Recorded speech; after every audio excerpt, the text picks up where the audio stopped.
जय जय श्री हरिदास दुलारी श्यामा प्यारी करताल बजा के गाओ।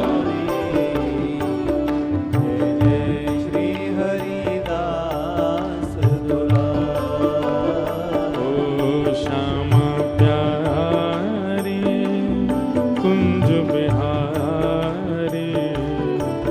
जय जय श्री हरिदास दुलारी श्यामा प्यारी कुंज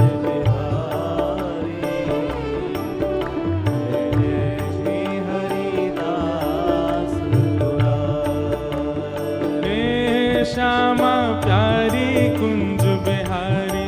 जय जय श्री हरिदास दुलारी श्यामा प्यारी कुंज बिहारी। जय जय श्री हरिदास दुलारी श्यामा प्यारी बांके बिहारी। जय जय श्री हरिदास दुलारी ओ श्यामा प्यारी बांके बिहारी। जय जय श्री हरिदास दुलारी ओ श्यामा प्यारी कुंज बिहारी। जय जय श्री हरिदास दुलारी श्यामा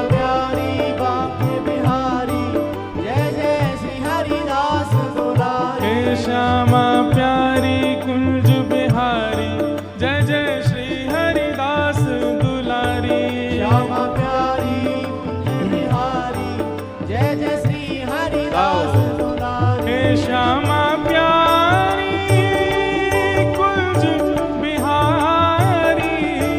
जय जय श्री हरिदास दुलारी श्यामा प्यारी। भुजा उठा के करताल बजाओ। जय जय श्री हरिदास दुलारी श्यामा प्यारी कुंज बिहारी। जय जय श्री हरिदास दुलारी श्यामा प्यारी कुंज बिहारी।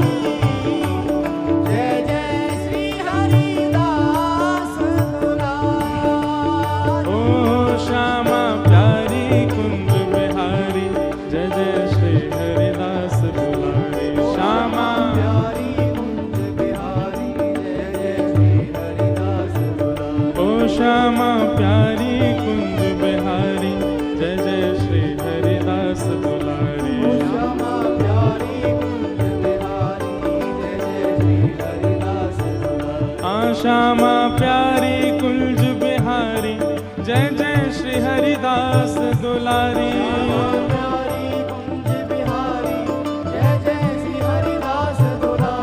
श्यामा प्यारी कुंज बिहारी। जय जय श्री हरिदास दुलारी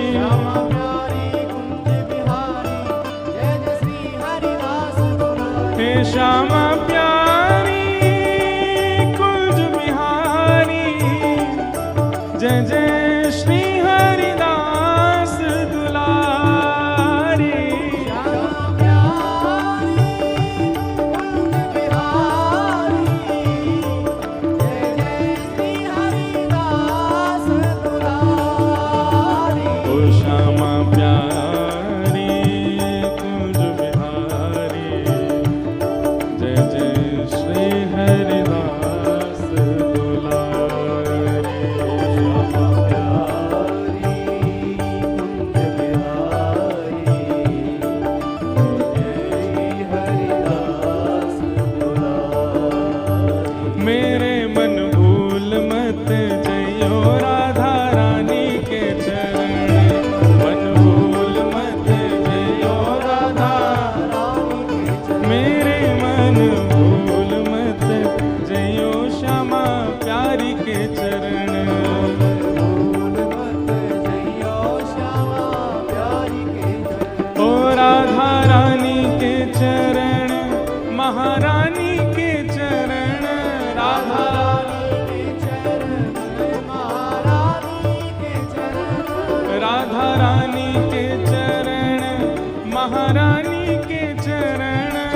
राधा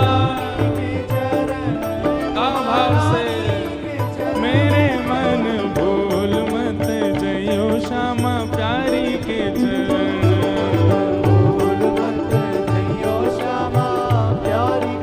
मेरे मन भूल मत जइयो श्यामा प्यारी के चरण।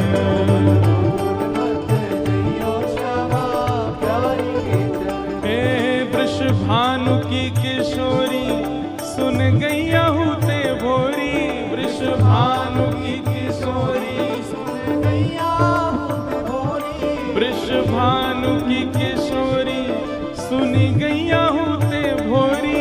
वृषभानु की किशोरी प्रीत जान के हूँ थोड़ी तो है राखेगी शरण। प्रीत जान के हूँ थोड़ी तो है राखेगी शरण। मेरे मन भूल मत जइयो राधा रानी के चरण। भूल मत जइयो राधा रानी के चरण। ओ जय राधे राधे राधे राधे श्री राधे राधे राधे राधे जय श्यामा प्यारी राधे राधे हरिदास दुलारी राधे राधे श्री कृष्ण प्यारी राधे राधे बरसाने वारी राधे राधे जय राधे राधे राधे राधे श्री राधे राधे राधे राधे जय राधे राधे राधे राधे श्री राधे राधे राधे राधे जय राधे राधे राधे राधे श्री राधे राधे राधे राधे जय राधे राधे राधे राधे जय राधे राधे राधे राधे जय राधे राधे राधे राधे श्री राधे राधे राधे राधे जय राधे राधे श्री राधे राधे राधे राधे जय राधे राधे राधे राधे जय राधे राधे श्री राधे राधे जय राधे राधे श्री राधे राधे जय राधे राधे जय राधे राधे श्री राधे राधे जय राधे राधे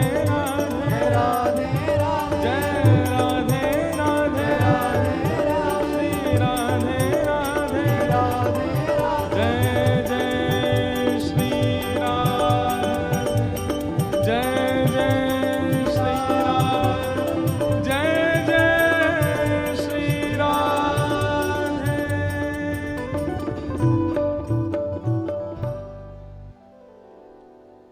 श्यामा प्यारी कुंज बिहारी जय जय श्री हरिदास दुलारी। श्यामा प्यारी कुंज बिहारी जय जय श्री हरिदास दुलारी। श्यामा प्यारी कुंज बिहारी जय जय श्री हरिदास दुलारी। श्यामा प्यारी कुंज बिहारी जय जय श्री हरिदास ओ श्यामा प्यारी कुंज बिहारी जय जय श्री हरिदास दुलारी।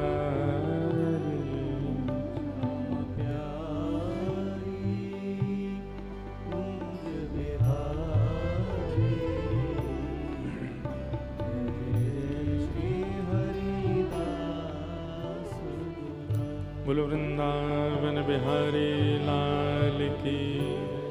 श्री राधा रमण लाल की, श्री राधा वल्लभ लाल की, भागवत महापुराण की, सब संतन की, सब भक्तन की, सब विप्रन की, समस्त ब्रजवासिन की, 84 कोस ब्रजमंडल धाम की, गिरिराज धरण की, गोवर्धन नाथ की,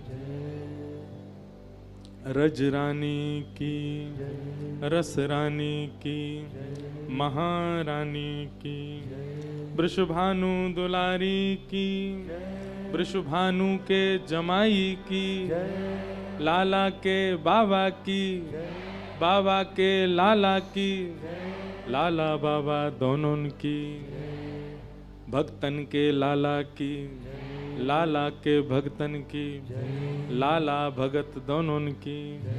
जय जय श्री राम, जय जय श्री राम, जय जय श्री राम, प्यारे गिरधर लाल की।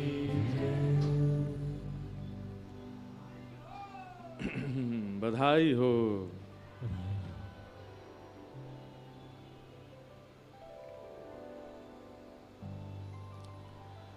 परम मंगल में प्रात प्रखलेश्वर,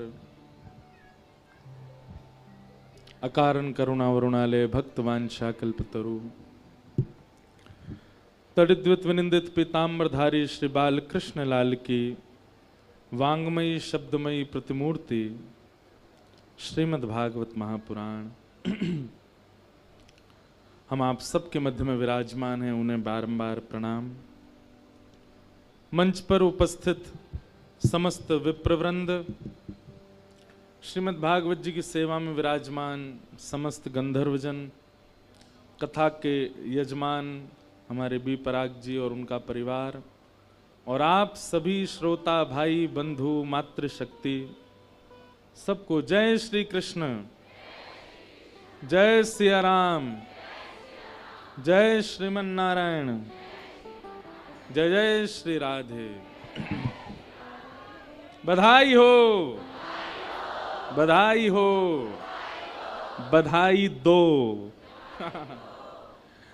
कहा लाए हो बधाई में? आज लाला को जन्म है और राधा रमन जी को प्राकट्य। कहा लाए हो बधाई में? बताओ। वो अपने ठाकुर जी दे रहो बधाई में, ले जाओ। अरे जे तो ब्रज ने बधाई दी है आपको, आपके घर ठाकुर जी विराज रहे हैं।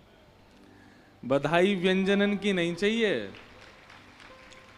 बधाई वस्तुन की नहीं चाहिए। व्यंजन वस्तु कम है हमारे ब्रज में, सब है। प्रेम की बधाई दो, आनंद की बधाई दो। हम बधाई रूप में कथा दे रहे हैं और आप बधाई रूप में प्रेम प्रदान करो। आज ठाकुर जी को जन्मोत्सव है और आप सबके रूप स्वरूप वस्त्र सबसे पता चल रहा है कि आज खूब आनंद उत्सव मनने वाला है। चंडीगढ़ में खूब आनंद हो रहा है, सब वैष्णव जन खूब आनंद ले रहे हैं। हमारे बीग पराग जी के संकल्प से कितने सारे वैष्णवों को सुख मिल रहा है। ठाकुर जी ऐसी कृपा करें कि इनके मन में ये भाव नित्य प्रति बढ़ते रहें और ऐसे ही वृंदावन प्रकट चंडीगढ़ में होता रहे और ऐसी भावना सब में आ जाए, जैसी इनके अंदर है वैसी सब में आ जाए। बस उसी दिन सनातन धर्म हमारा सुरक्षित हो जाए। जिस दिन हमारे उद्योगपति हों, हमारे सिंगर्स हों, हमारे एक्टर्स हों, बड़े बड़े बिजनेसमैन हों, बड़े बड़े नेतागण हों, सबके अंदर ऐसी भावना आ जाए, ऐसी प्रीति ठाकुर जी के प्रति जग जाए, तो इन्हीं से ही सनातन धर्म सुरक्षित हो जाएगा। परमानंद की बात है, आज नंदोत्सव है और कथा अभी, ये तो हमारी हर कथा का ही रटना है कि प्रथम स्कंद पे ही हैं अभी और दसम स्कंद में नंदोत्सव है। बीच के बचे 9 स्कंद कैसे बोलें, क्या छोड़ें क्या बोलें। कल तो हमारा खूब मन था कथा कहने का खूब देर तक, पर कल लाला इतना परेशान कर रहे हो, कभी माइक बंद कर दे, कभी लाइट बंद कर दे, कभी और देखो मैं जैसी उतरा सब ठीक हो गया। तो यही तो उनकी लीला है, वो ऐसे ही करते हैं। तो कल वही विचरण कर रहे थे इसलिए आनंद हुआ। कल खूब भाव था कि भीष्म स्तुति पर खूब देर तक बोलें, पर व्यवस्था ऐसी बन रही थी कि फिर भाव हुआ कि अब विश्राम ही करते हैं। आज नंदोत्सव होना है, हंडी भी लटकी भई है और जन कौन फोड़ेगा यार। और यहाँ पे भी सब व्यासपीठ के आसपास भी रखे हैं। आज तो कर रो ही उधम होएगा महाराज। अब कितनो है पाएगो वो भी समय बतावेगो। आइए हम लोग कथा क्रम में प्रवेश करें और फिर इसी क्रम में चलते भये श्री ठाकुर जी के मंगल उत्सव को मनाएंगे। तो हम कल वाले प्रसंग से ही प्रारंभ करते हैं। और एक हमारा नियम ऐसा है कि जहां तक हमारे भाव चले जाएंगे वहां तक बोलते रहेंगे और फिर ठाकुर जी का उत्सव करेंगे। क्योंकि जब क्रम भगाना पड़ता है ना तो फिर बहुत बहुत ज्यादा कथा में ऐसा लगता है कि कुछ छूट रहा है। तो जहां तक मन का भाव चलेगा बोलेंगे और फिर समय होने पर फिर उत्सव करेंगे। भीष्म पितामह बाणों की सैया पर लेटे हैं और इच्छा मृत्यु का वरदान है भीष्म पितामह को। बहुत ध्यान से सुनिएगा।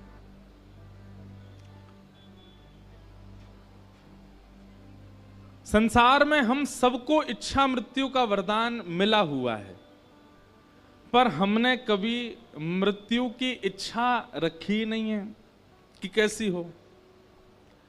हमने हर भाव की इच्छा रखी है।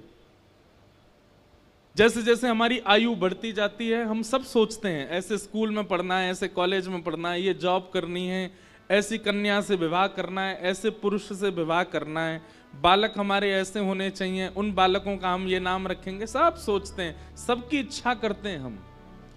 पर इस संसार में जो अकाट्य सत्य है मृत्यु, उसकी कभी हमने इच्छा नहीं करी। आप जो कुछ भी इच्छा करते हो वो इच्छा आपकी इमेजिनेशन है, वो वास्तविकता नहीं है। किसी किसी की वो इमेजिनेशन वास्तविकता में परिवर्तित हो जाती है, पर मृत्यु वास्तविक है। सबको पता है हमको मरना है। मृत्यु अकाट्य है। उस मृत्यु के बारे में हमने कभी विचार नहीं किया। कमाएंगे, खाएंगे, बनाएंगे, सब करेंगे, पर हमारा अंत कैसा हो इस पर कभी हमने विचार नहीं किया। भीष्म पितामह को इच्छा मृत्यु का वरदान था। जब तक उनकी इच्छा नहीं हो सकती तब तक उनकी मृत्यु नहीं होगी।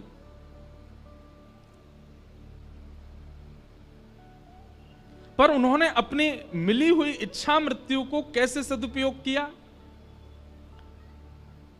इच्छा मृत्यु का वरदान मिले तो व्यक्ति कुछ भी कर सकता है, कितना भी भोग भोगे, कितना भी कुछ भी करे, बोले जब तक मेरी इच्छा नहीं मैं मर ही नहीं सकता। पर उन्होंने अपनी इच्छा मृत्यु को कितना सुंदर बनाया कि ठाकुर जी मेरे सामने जब आकर के खड़े हो जाएंगे, मैं उनको जब देख लूंगा, निहार लूंगा, वो मेरे चित्त में जब बस जाएंगे तब मेरे प्राण निकलने चाहिए। ऐसा भाव।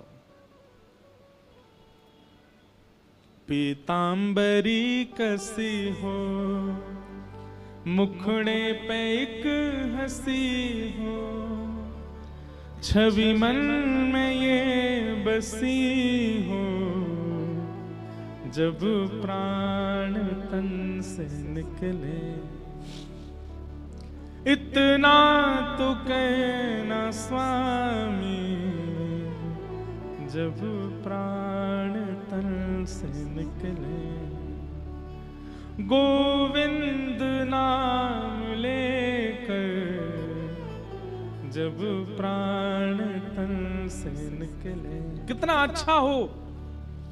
आप वृंदावन गए थे दर्शन के बहाने, और वृंदावन में जाकर के आपने वृंदावन परिक्रमा की, रज को माथे से लगाया, बिहारी जी, राधा वल्लभ जी, राधा रमण जी दर्शन किए, ब्रजवासी इनके घर की मधुकरी पा करके निवृत्त है गए। और निवृत्त रहते भय तभी वहीं कोई सत्संग भी सुन लिया, संत जनों के दर्शन भी किए, संपूर्ण वृंदावन रस को अपने अंदर उड़ेल लिया।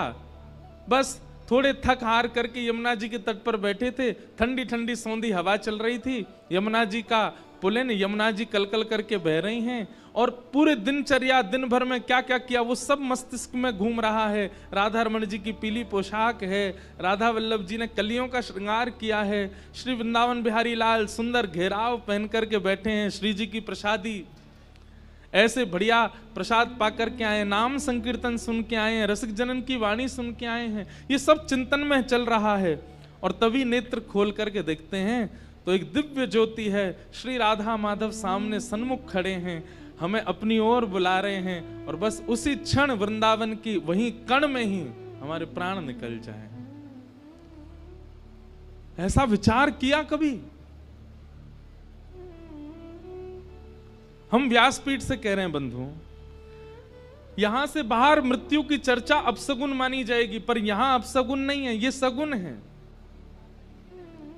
आप सब मेरे बताए हुए नहीं, अपने अपने मनोभाव से अपने ठाकुर जी को बताओ, नाथ हमारा जब जब प्रस्थान होना तो ऐसा होना चाहिए। और नाथ से एक प्रार्थना जरूर करो कि आप जीवन भर बिल्कुल मत दिखना, आप सदा ऐसे ही मूर्तिमंत रहना हमारे सामने, कभी मत आना। हम बढ़िया कथा सुन लेते हैं, कथा में हमारे चिंतन में जो छवि आ जाती है ना, हम उसी से ही संतुष्ट हैं, आप मत आना हमारे सामने। लेकिन नाथ हमारी संपूर्ण सेवा से प्रसन्न होकर के हमको एक वर दे दीजिए कि जब अंतिम श्वास निकल रही हो ना, उस समय कोई और आए चाहे ना आवे, बस वो अंतिम पलक झपकने वाली हो, उस समय आप दिख जाना, एक क्षण के लिए आ जा। इतना समय तो आप निकाल सकते हैं ना हमारे लिए, एक क्षण के लिए आ जाना नाथ, बस आपको देख करके प्राण चले जाए और हमें कुछ नहीं चाहिए। श्री गंगा जी का तट हो, यमुना का वंशी वट हो, मेरा सांवरा निकट हो, जब प्राण तन से निकले उस समय जल्दी आना,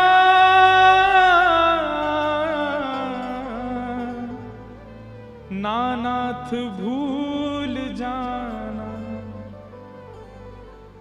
मैंने सुंदर प्रसाद बनाया, आप मत आना, मैंने सुंदर श्रृंगार किया, आप मत आना, मैंने पूरा घर सजाया, आप मत आना, मैंने उत्सव किया, आप मत आना, पर नाथ जिस समय मैं जा रहा हूं उस समय आ जाना, उस समय जल्दी आना, नानाथ भूल जाना। और अब जब आ ही रहे हो तो अकेले काहे को आओ, प्यारी राधे को साथ लाना, जब प्राण तन से। एक बात कहें, स्वयं महादेव पार्वती जी को समझाते हैं कि वृंदावन, मैं अनेक कथाओं में बता चुका हूं, वृंदावन 4 प्रकार से मुक्ति प्रदान करता है। और एक और बात, गलत शब्द है मुक्ति, वृंदावन में मुक्ति नहीं मिलती, वृंदावन में मुक्ति नहीं मिलती। चंडीगढ़ में मुक्ति मिल जाएगी, पंचकुला में मुक्ति मिल जाएगी, जालंधर में मुक्ति मिल जाएगी, अमृतसर में मुक्ति मिल जाएगी, दुनिया में मुक्ति, वृंदावन में मुक्ति नहीं मिलेगी। तो वृंदावन में प्राण त्याग दिए तो दोबारा वृंदावन ही मिलेगा। वृंदावन में अपने तन को त्यागवे वारो दोबारा वृंदावन में जन्म ले ले। वृंदावन से वृंदावन का ये स्वरूप है कि वृंदावन में जन्म लेने वाला, वृंदावन को ध्याने वाला, वृंदावन में प्राण त्यागने वाला वो कभी नहीं जाता, वो सदा वृंदावन में ही रहता है।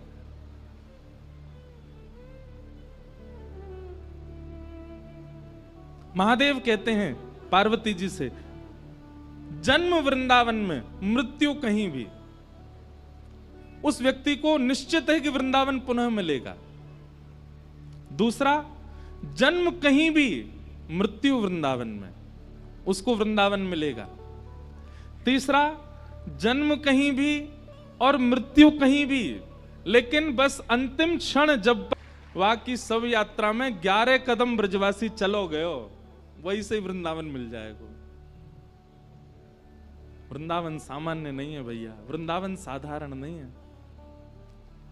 आन मिल्यो परिवार आपनो, सखी समाज मिलायो। आन मिल्यो परिवार आपनो, सखी समाज मिलायो। हमारे ब्रज में अब प्रथा नहीं है, पर हमने सुना है कि प्राचीन ब्रज में ऐसा नियम था कि जब किसी के प्राण निकलते थे वृंदावन में, तो रसिक जन, संत जन इकट्ठे होते थे शमशान पर और तब इस पद को गाते थे। क्या कहते थे? जितने भी जन वहां खड़े रह करके रुदन करते थे ना, उनको संत जन कहते थे, व्रज के रसिक। शोक संताप करो मत कोई, शोक संताप करो मत कोई, दाव भलो बनियायो, दाव भलो बनियायो।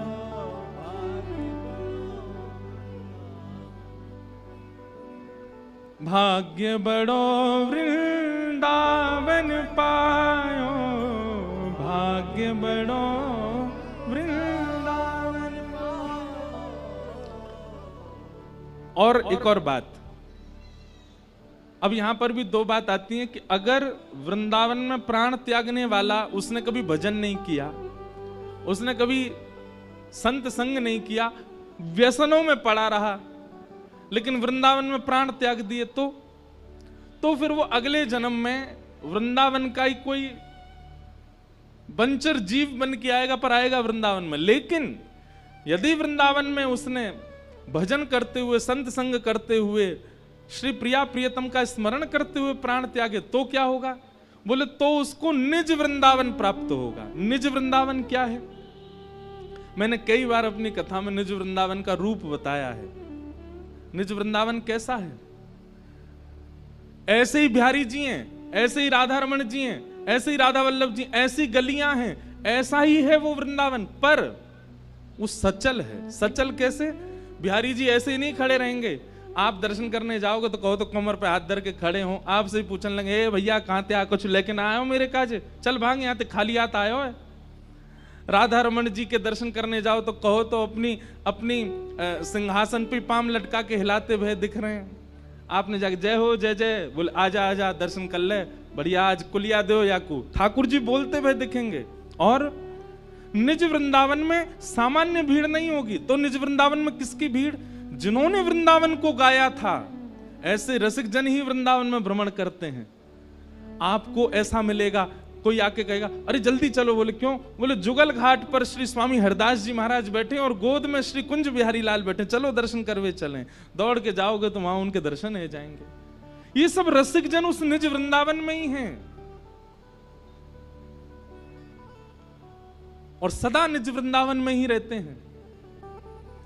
वास्तव में एक बात कहें तो बंधुओं, संसार की कामना स्वर्ग की प्राप्ति या मुक्ति की प्राप्ति होती है, पर वृंदावन को भजवे वाले की तो एक ही कामना है कि मुझको वृंदावन ही मिल जाए, बस निज वृंदावन मिल जाए, वो वृंदावन नहीं त्यागनो पड़े। आहा, निज वृंदावन। तो ये 4 प्रकार से वृंदावन मुक्त करता है। इसलिए कुछ नहीं तो ठाकुर जी से इतनी प्रार्थना कर लो, नाथ कछु दाव बने नहीं बने, आप आओ नहीं आओ, बस इतना कर दो कि प्राण जब निकलने को समय आवे ना, हमें वृंदावन पहुंचा दियो, हम वृंदावन पहुंच जाएं, सीमा में जाते ही प्राण निकले। अपनी मृत्यु से भयभीत मत होइए, मृत्यु को भी उत्सव बना लीजिए, मृत्यु को भी आनंदित कर दीजिए। मृत्यु की प्रतीक्षा की, कब आएगा वो समय जब ऐसी योजना बने। भीष्म पितामह ने अपनी मृत्यु को उत्सव बना लिया और बाणों की सैया पर लेटे हैं, प्रतीक्षा कर रहे हैं कब आएंगे नंद नंदन। और तभी देखते हैं कि पांडवों के समूह के साथ अनेक राजा भी भीष्म पितामह से मिलने आ रहे हैं, पर भीष्म पितामह की दृष्टि किसी को नहीं देख रही है, बस एक ही जगह ढूंढ रही है, कहाँ है नंद नंदन आए कि नहीं, द्वारिकाधीश आए कि नहीं। तभी पांडवों के झुंड के बीच में से पीताम्बरी पहने हुए नील वर्ण का स्वरूप है, सुंदर मोर मुकुट धारण किया, मंद मंद मुस्काते भय, शंख चक्र गदा पद्मधारी चतुर्भुज रूप में ठाकुर जी भीष्म पितामह की ओर आ रहे हैं। भीष्म पितामह गदगद हो गए, जय हो धन्य हो गए, मेरी मृत्यु अब सफल हो जाएगी, इनको देखते हुए प्राण त्याग दूंगा। ठाकुर जी सामने आकर के खड़े हुए, भगवान ने कहा पितामह ये पांडव बड़े निराश हैं, इनको कुछ उपदेश करो। तो पितामह ने जल्दी जल्दी 5 धर्मों का उपदेश किया, दान धर्मान, राज धर्मान, मोक्ष धर्मान, भगवत धर्मान, स्त्री धर्मान, 5 धर्म बताए। सबसे पहले बताया दान धर्म, बहुत ध्यान से सुनो। दान वो श्रेष्ठ होता है जो आपने किसी को दिया और जिसने लिया उसके पास वो और बढ़ गया, वो दान अति श्रेष्ठ। और ऐसा दान क्या होता है पता है? ज्ञान। ऐसा दान होता है भक्ति का दान, ज्ञान का दान। क्यों? लेने वाले के पास जाके उसका वर्धन ही होता है, वो घटता नहीं, उसके उपयोग में ही आता है। इसके अलावा आप जो भी दान करोगे वो घटेगा। धन दान करो घटेगा, अन्न दान करो घटेगा, वस्त्र दान करो एक दिन घटेंगे, लेकिन ज्ञान का दान, भक्ति का दान ये कभी नहीं घटता, ये बढ़ता है। दान धर्म के विषय में भीष्म पितामह ने बताया। दूसरा धर्म राज धर्म। तो राजनीतियों का जो धर्म है, ये लोग छल भी करते हैं, कपट भी कोई राजनेता बैठे हो तो क्षमा, छल भी होता है, कपट भी होता है, झूठ भी होता है, कई बार कुर्सी पर बैठने के लिए सब काम होते हैं, इनको पाप नहीं लगता। बोले यही राज धर्म है, भीष्म पितामह कह रहे हैं, इन लोगों को पाप नहीं लगता। भ्रातापि भ्रातरम हन्यात ये ना घोर तरस्ततः। बलराम जी महाराज भागवत में कहते हैं कि भाई भाई को भी अगर मार दे उसमें भी इनको दोष नहीं होता। उसका दोष का विधान कुछ और होता तो होगा, पर फिर भी कहा है कि राजाओं को झूठ वूठ बोलने का ज्यादा अपराध नहीं लगता। दान धर्म, राज धर्म। तीसरा बताया स्त्री धर्म, स्त्रियों का धर्म। तो स्त्री धर्म बताते हुए कहते हैं स्त्री का धर्म क्या है? एकई धर्म एकई व्रत नैमा, काया वचन मन पति पद प्रेमा। उसका एक ही धर्म है, एक ही नियम है, अपनी काया से, अपने वचन से, अपने मन से पति चरणों को प्रीति करे, पति का ध्यान रखे, उसके परिवार का उत्थान करे, यही उसका धर्म है। कहीं कथा थी तो किसी ने मुझसे कहा, बोले महाराज जी पुरुष धर्म नहीं बताया भीष्म पितामह ने, सब बातें स्त्रियों को ही क्यों समझाई जाती हैं, पुरुषों को क्यों नहीं समझाया जाता? अब ये प्रश्न पता कैसे आया? कथा कर रहा था, बीच में आया, मैंने कि उत्तर नहीं दिया तो नाक कटेगी, और उत्तर होना भी ऐसा चाहिए जो प्रमाणित हो। भगवत कृपा से उत्तर क्या मन में भाव आया, गैर जिम्मेवार व्यक्ति को दायित्व नहीं दिया जाता। जिसके प्रति हमको यह भावना होती है कि जिम्मेदार है, उसी को ही समझाया जाता है। जो गैर जिम्मेवार हो उसके भरोसे घर छोड़ के आ जाओगे ना? अरे इसके भरोसे छोड़ दिया तो कहो तो गेट खुला छोड़ देगा, किसी कोई भी अंदर आ जाएगा। जिम्मेवारी व्यक्ति को ही हम काम देते हैं। ऐसे ही ठाकुर जी ने कही, भैया ये पुरुष कौन? बोले गैर जिम्मेवार हैं, कोई काम के नहीं है, माताएं जिम्मेदार हैं। भैया देखो, जब तक ब्याह नहीं होता पिता के उत्थान की जिम्मेदारी माताओं को, ब्याह होने के बाद पति की उत्थान की जिम्मेदारी माताओं को, बालक हो जाए तो उसके भविष्य को बनाने की जिम्मेदारी माता को। तीन जिम्मेदारी होती है।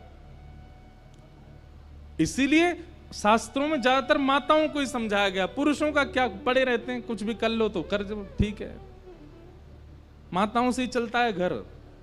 और एक बात सत्य मान लीजिएगा, कोई भी पुरुष अगर श्रेष्ठ बना है ना, तो निश्चित है कि उसकी गृहिणी या उसकी मां, उनका तप बल ही उसको बना रहा है, उनके बिना नहीं बन सकता वो। तो भीष्म पितामह ने स्त्री धर्म समझाया, मोक्ष धर्म समझाया। मोक्ष किसको कहते हैं? बोले भैया मोक्ष धर्म एक ही है, क्या? अंते नारायण स्मृति, अंत में नारायण का स्मरण होना, उसके अलावा मोक्ष नहीं मिल सकता। और अंतिम धर्म बताया भागवत धर्म। तो भागवत धर्म क्या है? कायेन वाचा मनसेन्द्रियैर्वा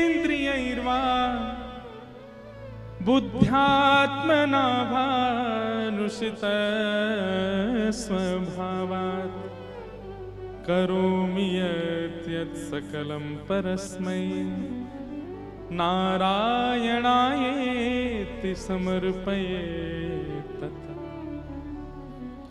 अपने शरीर से, अपने मन से, अपनी बुद्धि से, अपनी वाणी से आप जो कुछ भी सत्कर्म करते हो सब भगवान को अर्पित करना, और सबके पीछे ठाकुर जी की कृपा है ऐसा विश्वास रखना, यही भागवत धर्म है। मैंने नहीं किया, सब ठाकुर जी करा रहे हैं।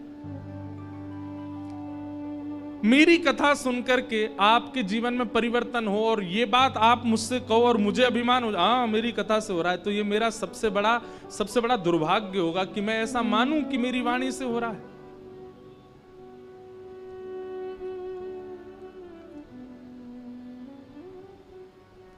सब ठाकुर जी चाहते हैं, इसलिए कुछ दिन के लिए वाणी का प्रयोग करवा रहे हैं, और ये सदा नहीं रहेगा। आज जितने लोग कथा सुन रहे हैं ये सदा सुने ऐसा भी नहीं है। ठाकुर जी समय समय पर किसी की वाणी को प्रयोग में लेते हैं जन जन तक अपनी वार्ता पहुंचाने के लिए। किसी समय पर स्वामी विवेकानंद की वाणी का प्रयोग लिया, किसी समय पर रामकृष्ण परमहंस जी की वाणी का प्रयोग किया, किसी समय पर सूरदास की वाणी, किसी समय पर गोस्वामी तुलसीदास की वाणी। सबका ठाकुर जी वाणी पर कभी कभी किसी किसी को चुन लेते हैं कुछ समय के लिए कि इसकी वाणी से मुझे ये सब करवाना है। अब उसमें मैं अपना योग्य बल मानूं, ये मेरा दुर्भाग्य है। कथा सुनकर के आपके चित्त में परिवर्तन आ गया और आप अपने ऊपर अभिमान करो, देखो मैंने अपना जीवन पूरा परिवर्तित कर दिया, तो ये आपका दुर्भाग्य है। नहीं, ठाकुर जी चाहते थे तो हुआ, नहीं चाहेंगे तो कोई नहीं कर पाएगा। मंथरा तो राम जी के घर में ही रहती थी, सुबह शाम राम जी को देखती थी। राम जी को देखने के बाद भी मंथरा की बुद्धि नहीं सुधरी। और जो विभीषण, जिसने कभी राम जी को देखा ही नहीं, वो रहता था लंका में, कंस रावण के यहां पर, वहां बैठा बैठा भी राम जी का स्मरण करता है। तो ठाकुर जी जिसको चाहते हैं वही सुधर सकता है, वही बदल सकता है। रैदास जी के पद की एक पंक्ति है, सोही सुहागन प्रिय जाहिरी जै, कैसा तेरा मेरा।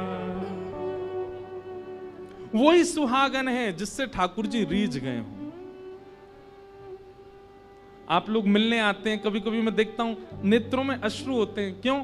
कभी कभी मन में, हम पर ठाकुर जी कृपा कब करेंगे? अरे आप कथा में आए हो क्योंकि ठाकुर जी आपसे प्रसन्न है, इसी बात से प्रसन्न रहो। आप तिलक लगा रहे हैं क्यों? क्योंकि ठाकुर जी आपसे प्रसन्न है। आप कंठी पहन रहे हैं क्योंकि ठाकुर जी आपसे प्रसन्न है। इसलिए इस बात की प्रसन्नता रखा करो कि हम ऐसे अधम जीव तो नहीं जो ऐसे भी नहीं रहते।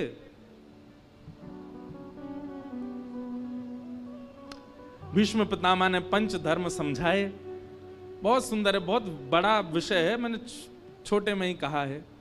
तो भीष्म पितामह ने अब पांडवों से कहा, तुम लोग हटो, चलो मुझे मेरा काम करने दो। ठाकुर जी से कहा, आप मेरे सामने आओ, बताओ हम ऐसे ऑर्डर करके ठाकुर जी को बुलाएं, इतना बल आए। भक्ति का मतलब बंधुओं ये नहीं कि हम ठाकुर जी के पीछे पड़े रहें। भक्ति को मतलब तो जे मानो ठाकुर जी हमारे पीछे पीछे डोल रहे हैं। हम जैसो कहें ठाकुर जी वैसो मान लें तो समझो कि हाँ हमारी भक्ति प्रबल। भीष्म पितामह बोले ठाकुर जी आप आ जाओ सामने, मुझे मेरा काम करने तो, अब मैं जाऊं। ठाकुर जी सामने आके खड़े हो गए, बोले कहो। बोले अब जब तक मेरे प्राण ना निकल जाएं मेरे सामने ही खड़े रहना। भगवान बोले तुमको इच्छा मृत्यु का वरदान है और कहीं तुमने सोच ली 10 साल नहीं मरूंगा तो मैं यहीं खड़ा रहूं मैं। भगवान भीष्म पितामह बोले हाँ खड़े रहो, आपने बड़े नचाए हम। अच्छा मुझे ऐसे भक्त बहुत प्रिय हैं जो ठाकुर जी से नोक झोंक करते हैं, ठाकुर जी के सामने दिल्लर तिल्लर हो जाते हैं, उन पे तो कभी कभी दया सी आती, पर जो ठाकुर जी को भी पलट के जवाब दे दे, ऐसे भक्तों का कभी कभी बड़ा अच्छा लगता है भाव। भीष्म पितामह बोले आप जो हमको 84 लाख में नचाते रहते हो उससे आपको पीड़ा नहीं होती है? मैं 10 मिनट कह रहा हूं सामने खड़े हो जाओ तो मुंह उतार लिया अपना। ये मुरझाया हुआ चेहरा नहीं देखना मुझे आपका। प्रसन्न हासारुण लोचलोल्लसत् मुखाम्बुजो ध्यान पतश्चतुर्भुज। पितामह कह रहे हैं नेक मुस्कुराओ, अपने गोल गोल से गालन को नेक गुलाब जामुन जैसा दिखाओ, मैं आपको देख तो लूं जरा नेत्र भर के, तब मैं अपने प्राण त्यागूंगा। ठाकुर जी शंख चक्र गदा पद्म धारण करके भीष्म पितामह के सामने प्रसन्न मुद्रा में खड़े हैं और पितामह भीष्म स्तुति गा रहे हैं, भगवान से प्रार्थना कर रहे हैं। इतिमतिरूपकल्पिता वितृष्णा भगवत सात्वत पुंगवे विभुम्ने स्वसुखमुपगते क्वचिद् विहर्तुं प्रकृतिमुपेयुषि यद्भवत्प्रवाह। त्रिभुवन कमनं तमालवर्णं रविकर गौरवरामणं दधाने वपुरल ककुलावृताननाब्जं विजय सखेरतिरस्तु मेन वैद्या युधितुर्गर्जो विधुम्न विश्वक कचलुलितश्रमवार्यलङ्कृतास्ये मम निशितशरे विविद्यमान त्वच विलसत्कवचेस्तु कृष्ण आत्मा। बंधुओं, कई लोग पूछते हैं कि हम क्या याद करें, कुछ स्तुति आदि। अगर आपके अंदर प्रेम लक्षणा भक्ति है तो गोपी गीत तो आपको याद होना चाहिए। दूसरा, नित्य ठाकुर जी का अगर अंतिम समय में दर्शन की अभिलाषा है तो भीष्म स्तुति याद कर लो और नित्य ठाकुर जी को सुनाओ। यह बात प्रमाणित है कि जो व्यक्ति नित्य अपने ठाकुर जी को भीष्म स्तुति सुनाता है उसके प्राण चाहे जहां निकले, जिस स्थिति में निकले, प्राण निकलने से एक क्षण पूर्व ठाकुर जी आएंगे उसके सामने। ये भीष्म स्तुति को वरदान है ठाकुर जी का, इसलिए भीष्म स्तुति। और जिनको स्वप्न में, जिनको मन में, जिनको अनुभूति में कि चलते चलते कभी राह में कोई वृक्ष ऐसा दिखे कि ओहो ये तो श्री कृष्ण हैं, कभी स्वप्न में ऐसा अनुभव हो कि ठाकुर जी कोई लीला करते हुए दिख रहे हैं, कभी नेत्र बंद करें तो मनोभाव में ठाकुर जी दिख रहे हैं, ऐसे लोगों को चाहिए जयदेव महाप्रभु के गीत गोविंद याद करे, उनका पाठ करे, या फिर श्री चतुर्भुज दास जी का पद गोवर्धन वासी सांवरे तुम बिन रहो ना जाए। जिसको अपने जीवन में सेवा चाहिए कि मेरे पास सेवा आवे, मैं नहीं जाऊंगा ठाकुर जी को लेने के लिए वृंदावन, ठाकुर जी स्वयं पधार जाएं घर में। वो हमारी बात को आप प्रमाणित मान लीजिए, आप गोवर्धनवासी सांवरे नित्य गाने लग जाओ, 6 महीना के भीतर ठाकुर जी घर आएंगे। कैसे आएंगे आपको नहीं पता चलेगा, अपने आप पधारेंगे। हमारे गिरधर लाल ये उसी पद के प्रसाद से ही आए हैं। गोवर्धनवासी सांवरे पद का ही प्रताप हुआ कि श्री लाल जी पधारे अपने आप सेवा में। तो जिनको सेवा चाहिए ठाकुर जी की, पद गाओ, गोवर्धनवासी सांवरे, ठाकुर जी आएंगे। लेकिन अंतिम क्षण में ठाकुर जी को देखना हो तो भीष्म स्तुति का पाठ करो। अब भीष्म पितामह स्तुति गा रहे हैं और भीष्म स्तुति गाते गाते भीष्म पितामह ने अपनी स्तुति के विश्राम में ठाकुर जी से एक निवेदन किया। क्या? ललित गति विलास वल्गुहास प्रणय निरीक्षण कल्पितो रुमान कृतमनुकृतवत्य उन्मदान्धा प्रकृति मगन किल यस्य गोपवत्व। भीष्म पितामह कह रहे हैं, नाथ मैंने आपके सारे रूपों का दर्शन किया है, आपके द्वारिकाधीश रूप का दर्शन किया, आपके रथ चालक रूप का दर्शन किया, आपके विराट रूप का दर्शन किया, गीता उपदेश करता श्री कृष्ण का दर्शन किया। अरे जब आप चाबुक मारते थे तो घोड़े दौड़ते थे, उनके पैरों से उठने वाली धूल जब आती थी तो आपके मुखमंडल पर आकर के आपके पसीनों से चिपक जाती। मैंने वो रूप भी देखा आपका, मैंने सुदर्शन चक्रधारी रूप भी देखा है, और मैंने घोड़ाओं की चाबुक पकड़ने वाले श्री कृष्ण को भी देखा है। मैंने आपके सारे रूप देखे, बस एक रूप मैंने नहीं देखा। भगवान बोले, कौन सा? तब भीष्म पितामह याद करते हैं, ललित गति विलास वल्गुहास। आपका जो वो त्रिभंग ललित स्वरूप है, जहां आप दोनों पैर टेढ़े करके, अपनी कमर टेढ़ी सी करके, मुकुट भी टेढ़ो सो पहन करके, और अपने अधर पर वंशी धारण करके जब नाथ आप खड़े होते हैं, मैंने आपका वो रूप नहीं देखा। माखन के प्रति लालच प्रकट करने वाले श्री कृष्ण को मैंने नहीं देखा। गुटमुन चल करके यशोदा मैया की गोद में जाने वाले श्री कृष्ण को मैं नहीं देख पाया हूं।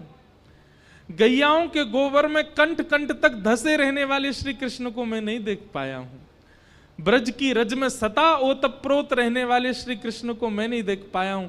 इसलिए पितामह भीष्म कहते हैं, नाथ मुझ पर कृपा कर दो कि मैं अभी प्राण त्याग दूं, और प्राण त्यागते ही सीधे मेरा जन्म ब्रजमंडल में हो जाए, और ब्रज में भी मैं कोई गोपी बन करके आऊं, और ब्रज में गोपी बन करके अब दर्शन भले ही ना हो पाए, लेकिन ब्रजवासियों से यश सुन करके आपके उस रूप का चिंतन तो मैं कर लूंगा। ललित गति विलास वल्गुहास प्रणय निरीक्षण कल्पितो रुमान। ब्रज के श्री कृष्ण का दर्शन करना है। पाग टेढ़ी सिधरे वापे मोती लटकन, पाग टेढ़ी सिधरे वापे मोती लटकन, डोले ब्रज कुल जो में, डोले डोले श्री वृंदावन में, डोले श्री वृंदावन में, झूम के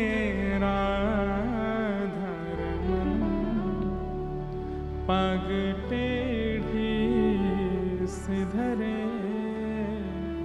पाग टेढ़ी सिधरे, मुस्कुराते हैं तो जी उठते हैं मरने वाले, मुस्कुराते हैं तो जी उठते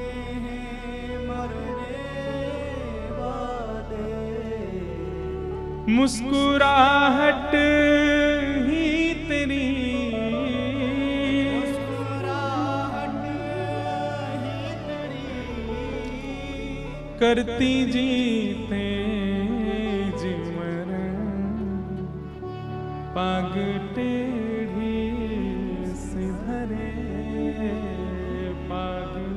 टेढ़ी।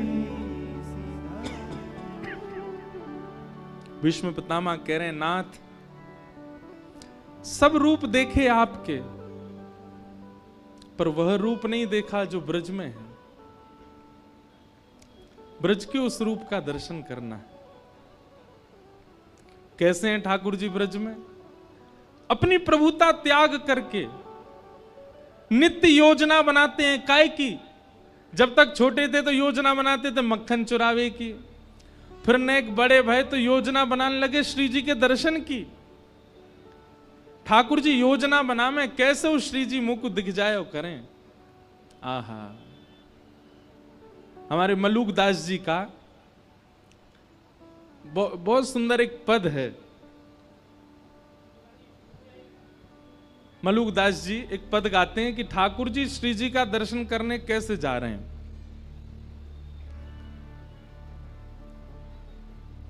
मधुमंगल श्रीधामा सब सखान के संग ठाकुर जी बैठे और ठाकुर जी मन में विचार करने लगे, भैया कछु योजना बनाओ जे बरसाने कैसे जाऊं मैं श्री जी को देखवे। कभी ठाकुर जी चूड़ी बेकी वारी बन के आ जाएं, कभी सांझी बनावे वारी बन के आ जाएं, सखी सखी बन के चले जाएं। मधुमंगल बोलो, लाला तो पे तो एक ही काम सबसे बढ़िया आवे, सखी बनो, बन जा, चलो जा। ठाकुर जी बोले, ना ये ललता विशाखा सबरी पहचान गई है अम्मो है, अब मैं कितनों सखी बन के चलो जाऊं जो पकड़ ले मैं मोकू। तो लाला अब कैसे जाएगो? ठाकुर जी बोले, कोई और योजना बनानी पड़ेगी अब की। तो श्री मलूक दास जी महाराज के चिंतन का भाव है कि ठाकुर जी एक जोगी बन करके जा रहे हैं। इतना सुंदर रूप है ठाकुर जी का। भीष्म पितामह कह रहे हैं, मुझे ऐसे कन्हैया देखने, मुझे वो कन्हैया नहीं देखने जो महाभारत युद्ध कराते हैं, मुझे वो कन्हैया नहीं देखने जो गीता का ज्ञान देते हैं, मुझे वो कन्हैया नहीं देखने जिनके डर से ब्रह्मादि देवता कंपित रहते हैं, मुझे वो कन्हैया देखने जो ललता विशाखा के कारण थर थर कांप रहे हैं, मुझे वो कन्हैया देखने। जोगी रंग भीनाया हे अच्छा श्रृंगी नाद बजाया। जोगी रंग भीनाया अच्छा श्रृंगी नाद बजाया। ओ जोगी रंग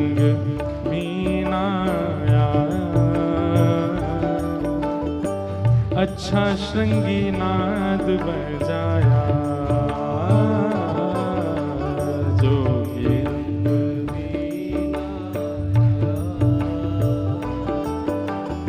अच्छा श्रृंगी नाद बजाया।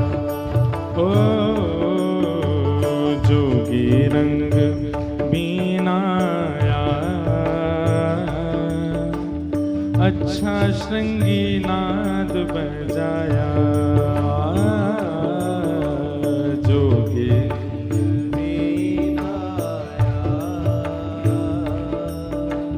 अच्छा श्रृंगी नाद। बहुत सुंदर भाव है। ठाकुर जी जोगी बन करके जा रहे हैं बरसाने।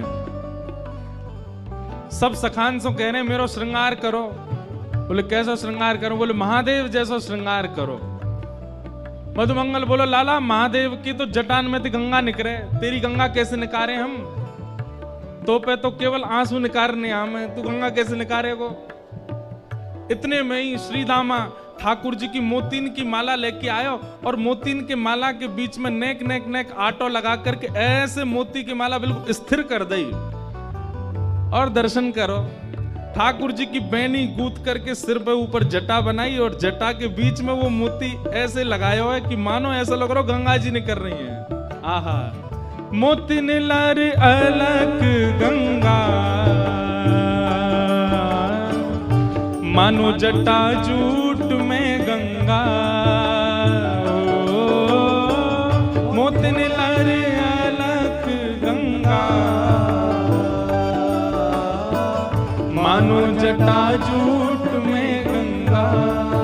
अरे हाँ मानो जटा जूट में गंगा।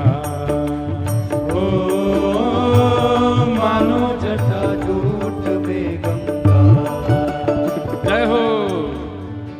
जोगी रंग बीनाया,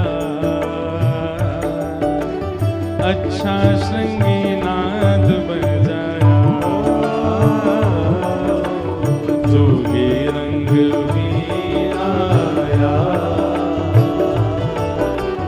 अच्छा श्रृंगी नाद बजाया। अब ठाकुर जी बोले जटान में तो गंगा तो निकर गई, अरे महादेव तो चंद्रमा और पहने ऊपर, अब वो कैसे आवेगो? मधुमंगल श्रीधाम बोले लाला सबरे सिर पे ही धारण कर ले गो, नेकाद नीचे उधारण कर ले। श्रीदामा बोले लाला एक काम करें, महादेव तो सिर पर चंद्रमा धारण करें, हम तेरे माथे पर चंद्रमा बना दें, वैसे ही आनंद है जाएगो। आहा हे ललाट में चंदन बिंदा, मानो किए भूषण इंदा, ओ ललाट में चंदन बिंदा, मानो किए भूषण इंदा, अरे हाँ मानो किए भूषण इंदा, अरे हाँ मानो किए भूषण इंदा। जोगी रंग बीनाया, अच्छा श्रृंगी नाद बजाया, जोगी रंग बीनाया, अच्छा श्रृंगी नाद बजाया। हे जोगी रंग बीनाया, अच्छा श्रृंगी नाद बजाया, जोगी रंग बीनाया, अच्छा श्रृंगी नाद बजाया। ठाकुर जी के चंदा बना दियो माथे पे, सिर ते गंगा जी ने कार दें। मधुमंगल श्रीधाम बोले हाँ लाला अब कहा करना है? बोले महादेव भस्म लगावे पूरे अंग पे, भस्म लेके आओ। मधुमंगल श्रीधाम बोले अब लाला शमशान तो हम पे ना जाओ, जा माँ तो हुआ रे, डर लगे हमें, हम ना जा रहे। अब तू करो भस्म लेके आओ, शमशान तो कौन जाएगा, हम नेक नेक से बालक हैं अपनी मैया के। लाला तू एक काम कर, अब पूरा महादेव मत बने, नेक नेक बन जा, चंदन ही लगा ले चल। मलियागिरी चंदन घिस करके महाराज दोनों मधुमंगल श्रीधामा ठाकुर जी के सर्वांगीण अंग पर चंदन लगा रहे हैं। मलियागिरी भस्म ब्राजे, मानो सुर डमरू बाजे, ओ मलियागिरी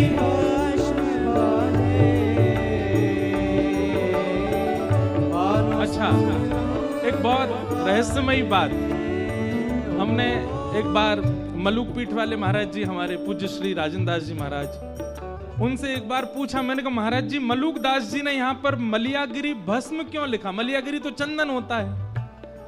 महाराज जी ने इतना सुंदर भाव बताया। महाराज जी बोले लगाया तो चंदन ही है, पर किशोरी जी से मिलने के लिए ठाकुर जी इतने तड़प रहे हैं कि हृदय में व्याकुलता की अग्नि प्रज्वलित हो रही है। उस अग्नि के भाप से जितना चंदन लगा था सब भस्म बन गया, इसलिए मलियागिरी भस्म है। इतने व्याकुल हैं, इतने बेचैन रहे हैं किशोरी जी से मिलने के काजे कि चंदन लग के अपने आप भस्म बन रहा है। मलियागिरी भस्म ब्राजे, मानो सुर डमरू बाजे, ओ मलियागिरी भस्म बाजे, मानो सुर डमरू बाजे। मानो सुर डमरू बाजे,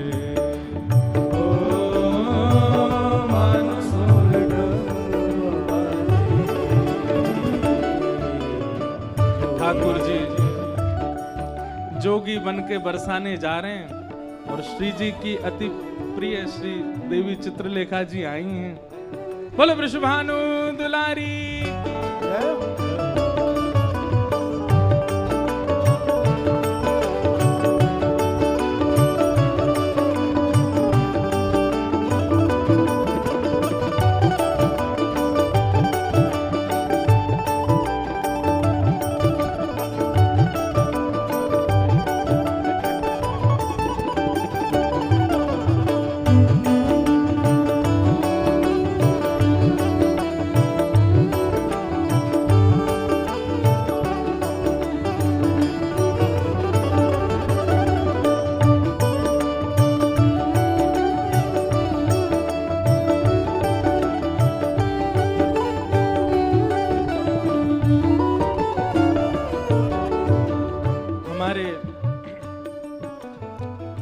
बहुत कम मित्र हैं, बहुत गिने चुने मित्र हैं हमारे।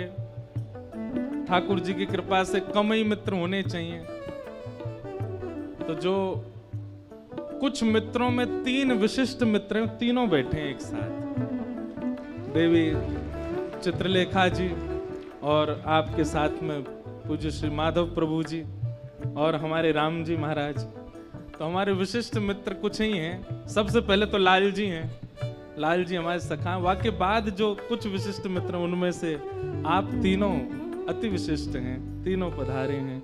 बहुत बहुत स्वागत, बहुत बहुत अभिनंदन। जोगी रंग बीना अच्छा श्रृंगी नाद बजाया, जोगी रंग बीना अच्छा श्रृंगी नाद बजाया।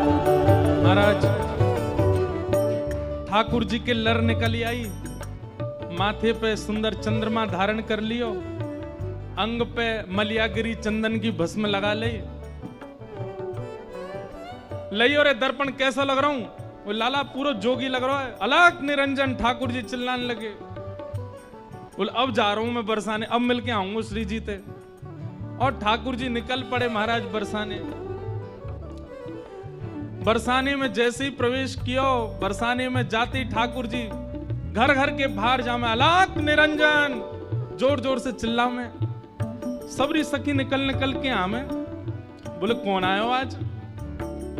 बाहर आकर के देखी महाराज तो भस्म लगी है, चंदन को सुंदर टीका लगो है, मोती इनकी लर निकल रही है, घुंघराले केशन की सुंदर बेणी बना रखी है और नेक से ठाकुर जी। और इतनी गंभीर मुद्रा में सबरी गोपी इनको देख रहे हैं। गोपी बोली कौन को लाला है भैया? कहां थे? वो तो लाला लग रहा हूं मैं जोगी हूं, बहुत बड़ा हूं। मेरो कद काटी छोटा बात यूं मत सोचा मैं लाला हूं, भविष्य बताऊं मैं सबन को। सब गोपी बोली बाबा तुम भविष्य बताओ। ठाकुर जी बोले हम भविष्य बता में। पूछ लो कहा पूछना, जो पूछोगी सब बता देंगे। एक गोपी आई बोली मेरो ब्याह कब होएगा यूं बता दो।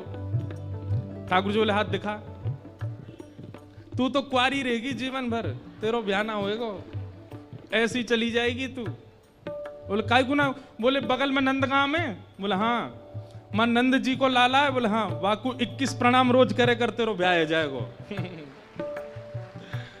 अब तो महाराज ठाकुर जी की गोपी बोली अच्छा मां नंद के लाला में ऐसो बोले? बोले हाँ वाह प्रणाम करवे तो ब्याह हो जाएगा तेरो। एक सखी बोली कछु, एक सखी बोली कछु। कोई को कछु बता में, कोई को कछु बता में। तभी एक सखी आकर के बोली भैया अपनो अपनो कहां पूछ रही हो? हमारी श्यामा जी को पूछे ना, उनके बारे में पूछें कि कौन कौन योग वर आएगा उनके जीवन में। बोले यार बाद में ले जाएंगे, पहले श्री जी से जाके पूछें। श्री जी को जाके कही एक बहुत बड़ा जोगी आयो है तो छोटा सा, कद काठी तो बाकी नेक्सी से, पर जोगी है बतावे सबन को। आप कहो तो हम बुलाए लें वाकू। श्री जी बोली हाँ बुला के लाओ। जोगी रंग बीनाया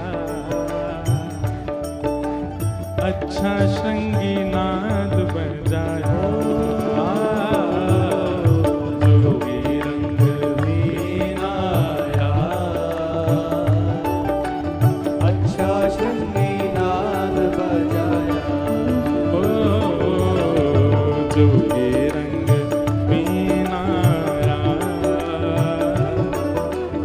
अच्छा श्रृंगी नाद बजाया, जोगी रंग बीनाया अच्छा श्रृंगी नाद बजाया। ठाकुर जी पहुंच गए। सब गोपी लेकर के गई हैं श्यामाजू के पास। बोले बताओ हमारी श्री जी को ब्याह कब होएगो, कौन ते होएगो? ठाकुर जी पहले तो अपलक नेत्रन से देखते ही रहे। वही के मारे तो दर्शन करवे ही तुम आए हैं। पहले तो अपलक नेत्रन से देखते ही रहे। कोई ने जाके झकझो, ए बाबा कहा कर रहा है? कछु ना माथे की रेखा पढ़ रहा हूं इनकी। और सुन, बीच में मत बोला कछु, देखन दे अच्छे थे। अब तो सकीन ने आसन लगा दी, बोले तू जी भर के देख, लेकिन ने बताए दियो ढंग से। ठाकुर जी सामने बैठे किशोरी जी के ललाट को देख रहे हैं। किशोरी जी नीचे नजर करके बैठी हो, बीच बीच में सकीन देखे, मुंह तो कछु अटपटो सा लग रहा है, ये देखियो कैसे देख रहा हो। बोले ना, आपकी रेखा पड़ रहा हो माथे की। खूब देर रह गई ठाकुर जी को देखते देखते। विशाखा बोली, ओ जोगी, माथे की रेखा पड़ रहा हो कि बालन ने गिनो है? इतनी देर रह गई तो है, अब वो पता ना चली। आहा। ठाकुर जी बोले, देखो मैं घोषणा कर रहा हूं। बोले कहा, इनके बगल में जो खड़ा होएगा और जाके बगल में ये खड़ी होंगी, इनके बगल में जाके खड़े हैं वे सो, इनको रूप और सुंदर लगन लगे, समझो वही इनको वर होएगा। आप खड़े कर करके देख लो सबन को, जो इनके बगल में आके खड़े हो जाए, वहां से ये बहुत सुंदर दिखन लग जाए, समझो वही इनको वर होएगा।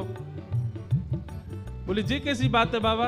बोले ना, मैं सच साची कह रहा हूं, अभी इनको निहारो, अभी सुंदर लग रही हैं, लेकिन इनके बगल में तुम जाकू खड़ो करोगे, वाके खड़े रहते ही ये इतनी प्यारी लगे कि इन पर तन मन बारवे को मन है जा, समझ जी वही इनको वर होएगो। सखी बोली, अब कहां तेला में? ठाकुर जी बोले, पहले मोती प्रयास कर लो, मुझे खड़ो कर दो। सखी बोली, तेरे आसरे ठीक ना है लग रहे। ठाकुर जी बोले, अच्छा तुम सबरी सामने आ जाओ, मैं जाके नेक बगल में खड़ा रहूं, नेक देखो तो सही एक बार कहा होएगो। सोहे बाम भाग में प्यारी, मानो अर्धंग सवारी। सोहे बाम भाग में प्यारी, मानो अर्धंग सवारी। अरे हाँ, सोहे बाम भाग में प्यारी, मानो अर्धंग सवारी। सोहे बाम भाग में प्यारी, मानो अर्धंग सवारी। अरे हाँ, मानो अर्धंग सवारी। मानो अर्धंग सवारी। जोगी रंग बीनाया, अच्छा श्रृंगी नाद बजाया। जोगी रंग बीनाया, अच्छा श्रृंगी नाद बजाया। श्री मलुकदास जी कह रहे हैं, ठाकुर जी बगल में आके खड़े है गए और सबरी सखी सामने खड़ी है। जैसे ही ठाकुर जी बगल में आके खड़े भये तो कहा भयो, युगल बिहारी जैसे ही संग में आए, उनकी छवि को देख करके जितनी सखी सब मूर्छित है कि वहीं गिर गई। मोहन मंत्र फूंक दे मारी, सब ब्रज मोहिनी डारी। मोहन मंत्र फूंक के मारी, सब ब्रज मोहनी डारी। अरे हाँ, सब सखी मोहनी डारी। ओ हाँ, सब सखी मोहनी डारी। जोगी रंग बीनाया, अच्छा श्रृंगी नाद बजाया। जोगी रंग बीनाया, अच्छा श्रृंगी नाद बजाया। जोगी रंग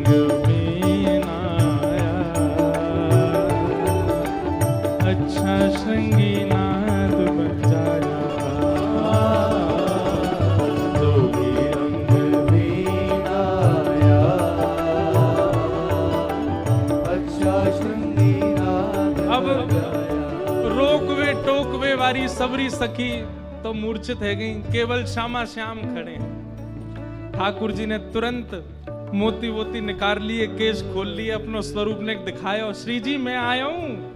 आहा, किशोरी जी ने गाढ़ आलिंगन किया श्याम सुंदर को। कैसे कैसी योजना बनाए के आए करो हैं, कहां बन के आगे? बोले जोगी बन के आया हूं। सब सखी मूर्छित है गई और श्यामा श्याम को अद्भुत मिलन भयो। अब ठाकुर जी नंदगाम जा रहे हैं मिलके। और कैसे जा रहे हैं? जोगी छवि बाबरो डोले, राधे राधे राधे बोले। जोगी छवि बाबरो डोले, राधे राधे राधे बोले। हो ब्रज में रतन राधिका गोरी, ओ ब्रज में रतन राधिका गोरी। हाँ ब्रज में रतन राधिका गोरी। ओ ब्रज में रतन राधिका गोरी। ओ राधिका गोरी, राधिका गोरी, राधिका गोरी, राधिका गोरी। राधिका गोरी, राधिका गोरी, राधिका गोरी। राधिका गोरी। ओ ब्रज में, हो हाँ ब्रज में, ओ ब्रज में रतन राधिका गोरी। ओ ब्रज में रतन राधिका गोरी। हाँ ब्रज में रतन राधिका गोरी। ओ ब्रज में रतन राधिका गोरी। हे हरिलीनी वृषभानु भवन ते, हरिलीनी, शुभानु भवन ते। हे हरिलीनी वृषभानु भवन ते। हरिलीनी वृषभानु भवन ते। आनंद सुवन की जोड़ी, नंद सुवन की, जोड़ी। आनंद सुवन की जोड़ी, नंद सुवन की। जोड़ी। ओ ब्रज में, हाँ ब्रज में, हो ओ ब्रज में रतन राधिका गोरी। ओ ब्रज में रतन राधिका गोरी। ब्रज में रतन राधिका गोरी। ओ ब्रज में रतन राधिका गोरी। हे राधिका गोरी, राधिका गोरी, राधिका गोरी, राधिका गोरी। राधिका गोरी, राधिका गोरी, राधिका गोरी। राधिका गोरी। ओ ब्रज में, हाँ ब्रज में, ओ ब्रज में रतन राधिका गोरी। ओ ब्रज में रतन राधिका गोरी। ब्रज में रतन राधिका गोरी। ब्रज में रतन राधिका गोरी। हे प्रिय भुज कंठ दिए मधुमाते, प्रिय भुज कंठ दिए, हाँ प्रिय भुज कंठ दिए मधुमाते। दिए मधुमाते। हे नंद सुवन की जोड़ी, नंद सुवन की जोड़ी। आनंद सुवन की जोड़ी।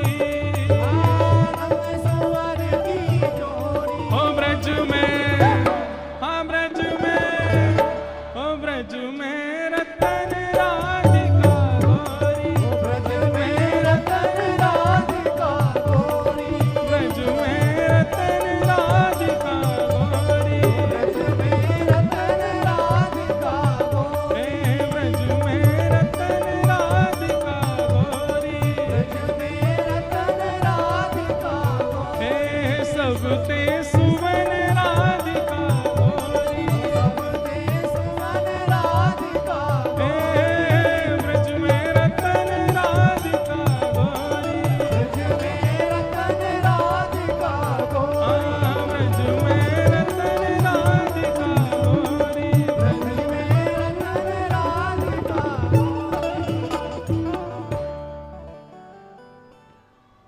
जोगी सब संतों दा प्राणा,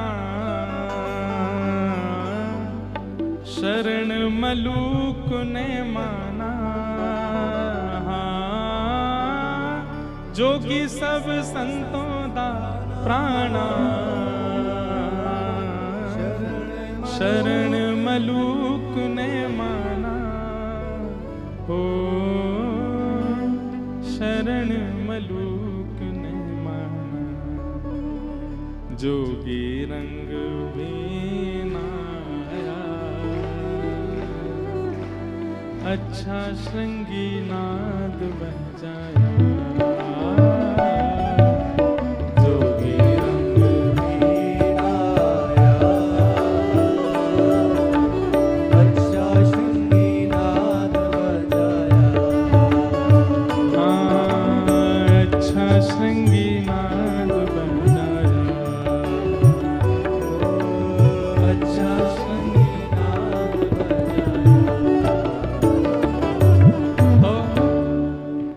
भीष्म पितामह भगवान से यही प्रार्थना कर रहे हैं, नाथ आपके सब रूप देखे मैंने, पर ये वाला रूप नहीं देखो है।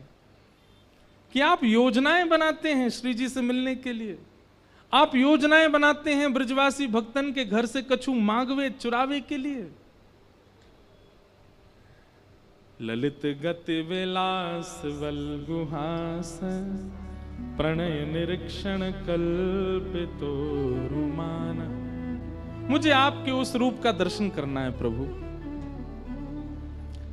अंत में ब्रज का स्मरण करते हुए श्री भीष्म पितामह भगवत धाम को प्रस्थान कर गए।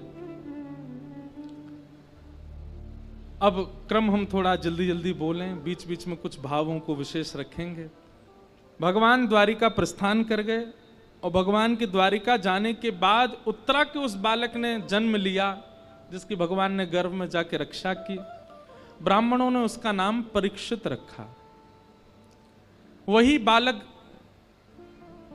धीरे धीरे बड़ा हुआ। अर्जुन ने एक बार द्वारिका जाने का प्रस्ताव रखा, बहुत महीनों बाद लौट करके आए और आकर के ये खबर सुनाई कि ठाकुर जी अपनी लीला पूरी करके वैकुंठ प्रस्थान कर गए। इस खबर को सुन करके समस्त पांडव स्वर्गारोहण को वन में चले गए। परीक्षित बालक को राज्य गद्दी पर बैठा दिया, बाल अवस्था में ही राजा बन गए और ब्राह्मणों को कहा कि आप सब इसको निर्देशन कीजिएगा कब कहां क्या निर्णय लेना है। धीरे धीरे परीक्षित बड़े हुए, उनका विवाह हुआ। एक दिन परीक्षित को कलयुग मिला। कैसे मिला? बोले वृषभ के 3 पैर काट चुका था, एक बचा हुआ पैर था उसको काट रहा। वृषभ यानी कि धर्म, धर्म के 4 पैर होते हैं। अगर ये 4 लक्षण आपके अंदर हैं तो आप धार्मिक कहलाते हो। धर्म, अर्थ, काम और मोक्ष, ये चतुर्विध पुरुषार्थ हैं। ऐसे ही सत्य, दान, दया और पवित्रता, ये लक्षण आपको धार्मिक बताते हैं। कौन कौन से? सबसे पहला सत्य, दूसरा दान, तीसरा दया और चौथा पवित्रता। ये चतुर लक्षण आपको सिद्ध करते हैं कि आप वैष्णव हो, आप धार्मिक हो। कलयुग में केवल एक चरण बचा है धर्म का, सत्य। न दान है, न दया है, न पवित्रता है, सब जा चुके हैं। एक पैर पर खड़ा है धर्म। और धीरे धीरे हम पवित्रता भी त्याग देंगे, उसी दिन घोर धर्म नष्ट हो जाएगा। परीक्षित जी महाराज ने जब उस कलयुग को देखा जो वृषभ के पैर काट रहा था, तलवार निकाल करके दौड़े तो उसने शरण ग्रहण की और 5 स्थान कलयुग को प्रदान किए रहने के लिए। द्यूतम पानम स्त्रिय सूना, पहले 4 स्थान दिए और 4 स्थानों के पश्चात कलयुग ने पुनः याचना की तो 5वां स्थान जात रूप मदात प्रभो। बहुत ध्यान से सुनो। द्यूतम यानी कि जुआ, उसमें कलयुग रहता है। पानम यानी कि भक्ष सेवन, मदिरापान आदि, इनमें कलयुग रहता है। पर स्त्री पर पुरुष संग में कलयुग रहता है। क्लेश हिंसा में कलयुग रहता है, और अंतिम बिना मेहनत के कमाए गए धन में कलयुग का वास होता है। अगर कोई व्यक्ति इन 5 स्थानों से स्वयं को बचा ले तो निश्चित है कि कलयुग का उस पर प्रभाव नहीं होगा। बंधुओं, भजन जितना भगवत प्राप्ति के लिए है उतना इसलिए भी है कि भजन हमें रोकता है कई बार इन क्रियाओं को करने से। जो व्यक्ति भजन मार्ग नहीं स्वीकार करता, कभी भगवत भागवत नहीं सुनता, कभी नाम जप जिसने ना किया हो निष्ठा से, वृंदावन ना गया हो निष्ठा से, निश्चित है कि वो 5 स्थानों में कभी ना कभी तो प्रवेश करेगा। इसलिए नाम जप, भजन, भागवत कथा, श्रवण, तीर्थ यात्रा ये इसलिए भी जरूरी हैं क्योंकि इनके प्रभाव से हमारे चित्त में कभी कभी दूषित न करने की प्रेरणा आती है कि नहीं करें, ये नहीं करना चाहिए, उचित नहीं है। सामने व्यसन रखा है और आप उसको कर लेते हैं तो इसका मतलब यह है कि आपका भजन नहीं है। आपका मन कैसे आ गया उस पर? और कोई है जो आपके भीतर आपको रोक रहा है, वही आपका भजन है। इसलिए भी साधना आवश्यक है, इसलिए भी भजन आवश्यक है, क्योंकि दूषित स्थानों से भजन रोकता है। हमने धोती पहनी है, बगलबंदी पहनी है, तिलक लगाया, चोटी है, ऐसा स्वरूप है। इस स्वरूप में मैं सामान्य जहां पर भोग भोगे जा रहे हूं वहां नहीं जा सकता, और गया भी तो सब वहां पर अस्त व्यस्त हो जाएगा। बोले ओ ये कौन आ गया, इनका स्वरूप यहां के लायक नहीं, इनका स्वरूप यहां की उपस्थिति के उपयोगी नहीं। वैष्णवता आपको कहीं ना कहीं सुरक्षित करती है। तिलक लगा करके आप फ्लाइट में बैठो, एयर होस्टेस पूछ ही नहीं सकती, नॉनवेज बोलेगी ही नहीं, वो तिलक देखते ही आपको, बल्कि जैन और पूछेगी जैन पाओगे आप, क्यों? क्योंकि उसको प्रमाणित हो गई है कि ये नहीं पा सकते। हम धोती पहन के टिकिया वो पानी पूरी, टिकिया आप नहीं समझते होंगे, पानी पूरी पानी चले जाएं तो पानी पूरी वाले भैया पहले पूरी दुकान साफ करेंगे। वो हो महाराज जी आए, इनको पवित्र पवाना है। क्यों? ये पवित्र पवाने की इच्छा उसके चित्त में कहां से आ गई? केवल स्वरूप देख करके। इसका मतलब क्या है? वैष्णवता चतुर्व्यूह रूप धारण करके आपकी रक्षा करती है, आपको कहीं गलत जाने से रोकती है।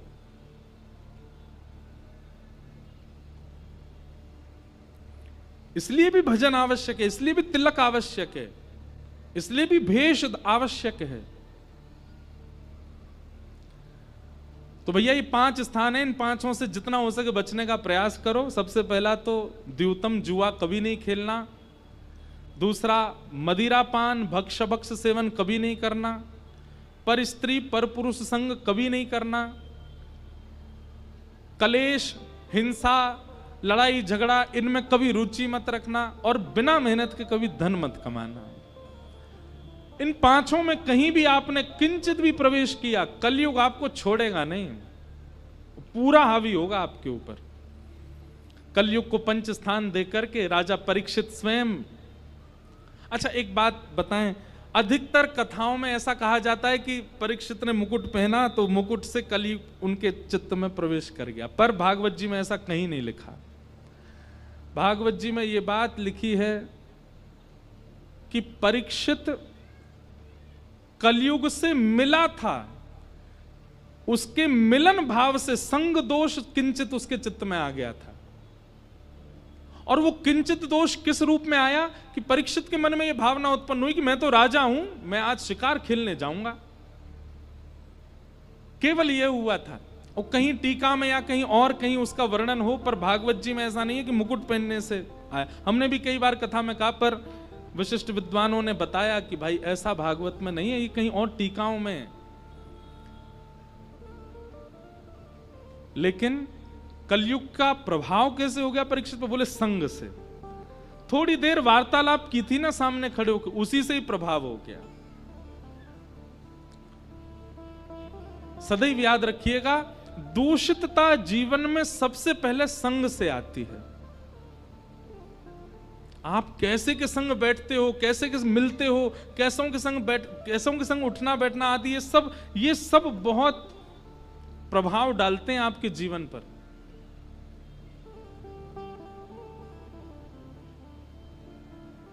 इसलिए हमारी प्रार्थना है कि संघ यदि नहीं सुधर रहा है, क्योंकि मोस्टली सारे बच्चे आते हैं वो यही कहते हैं हम हॉस्टल में रहते हैं, हम कॉलेज जाते हैं, यूनिवर्सिटी जाते हैं, वहां तो ये सब होता है, महाराज जी क्या करें।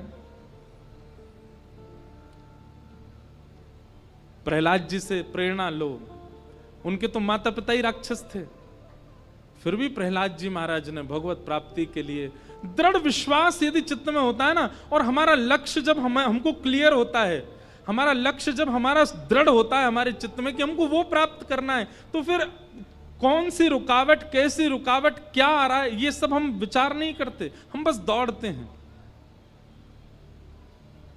लक्ष्य जब हमारा दृढ़ हो, तो अगर आपका लक्ष्य श्री ठाकुर जी के चरणारविंद दृढ़ हैं, निश्चित है ठाकुर जी प्राप्त होंगे, फिर चाहे कितनी भी रुकावट हो। श्री गोपाल भट्ट गोस्वामी जी को श्री राधारमण लाल कैसे प्राप्त हुए? दृढ़ता से।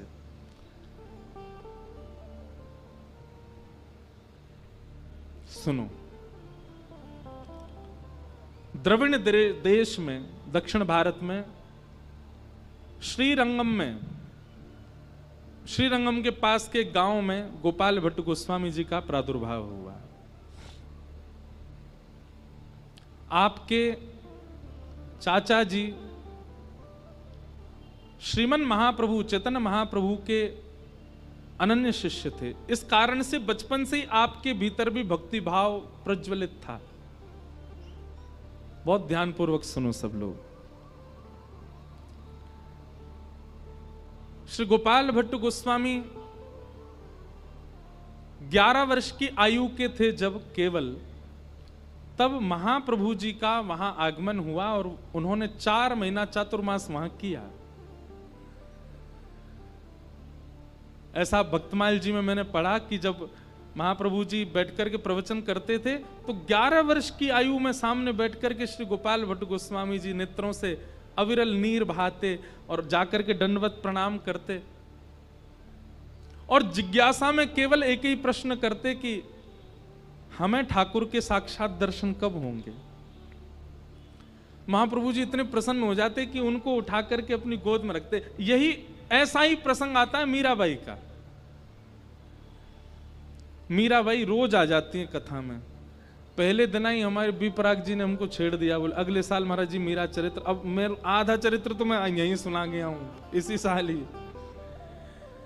मीराबाई के प्रसंग में आता है कि मीराबाई जब अपने पिताजी के यहां रहती थी तो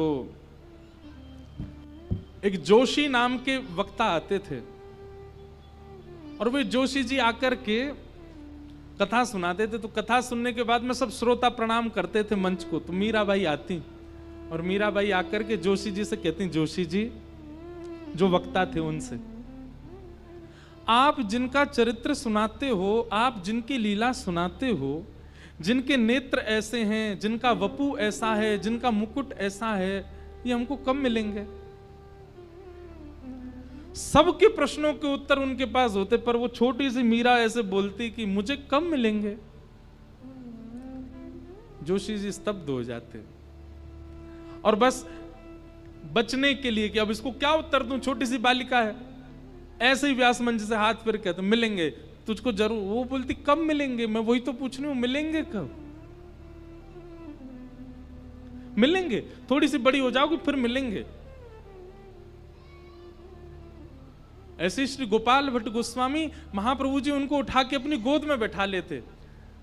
ऐसा उनका भक्ति भाव देख करके इतने प्रसन्न हो जाते। महाप्रभु जी कहते मुझे ठाकुर जी साक्षात कब मिलेंगे?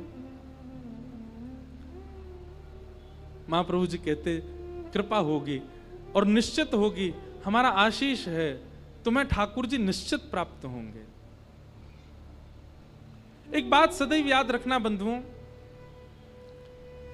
ठाकुर की सेवा बिना आचार्य कृपा के यदि आप कर रहे हैं तो आपसे कोई ना कोई अपराध तो बनेगा। इसलिए हम सबसे प्रार्थना करते हैं कि ठाकुर सेवा करो, पर उसके साथ साथ आचार्य चरणों के रसिक जनों की वाणी सुनते रहा करो। क्योंकि वहां बताए गए भाव से ही आपकी जो सेवा है वो सिद्ध हो सकती है, नहीं तो आप कोई अपराध कर बैठोगे। चाहे वो रूप सनातन गोस्वामी हो, चाहे मधु पंडित पाद हो, चाहे आज गोपाल भट्ट गोस्वामी हो, सबके चरित्र में आपको एक चीज मिलेगी कि सबने रसिकों का संग किया, आचार्य संग किया।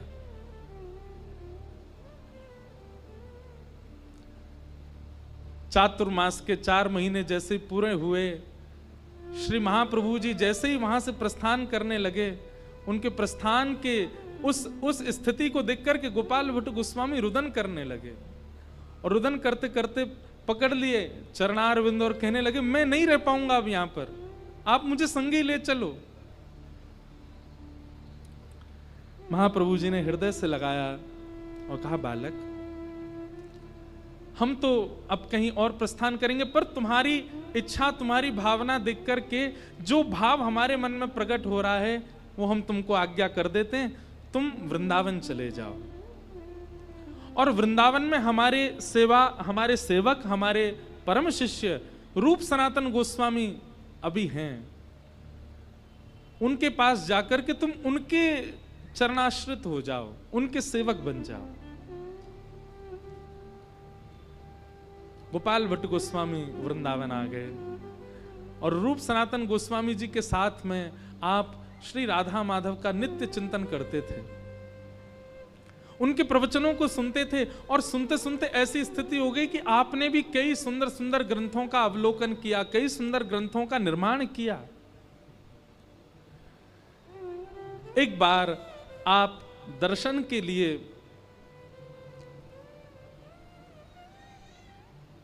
नेपाल गए और नेपाल में गंडकी नदी का जो प्रारंभ होता है दामोदर कुंड, वहीं पर ही शालिग्राम भगवान प्राप्त होते हैं। आपने जाकर के मनोवांछित इच्छा से अपनी सेवा का स्वरूप मांगा और श्री शालिग्राम भगवान आपको प्राप्त हुए।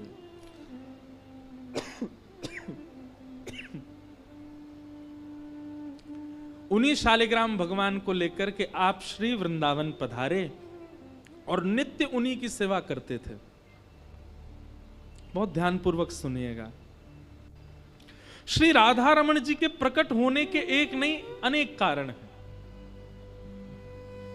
एक कारण बताया जाता है कि एक सेठ जी वृंदावन में घूम रहे थे और सब मंदिरों में जाते और वहां के ठाकुरों का कद काटी पूछते, बोले इनको किस नाप का वस्त्र धारण कराना चाहिए, तो वैसा दर्जी से बनवा करके वस्त्र धारण करवाने के लिए दे जाते।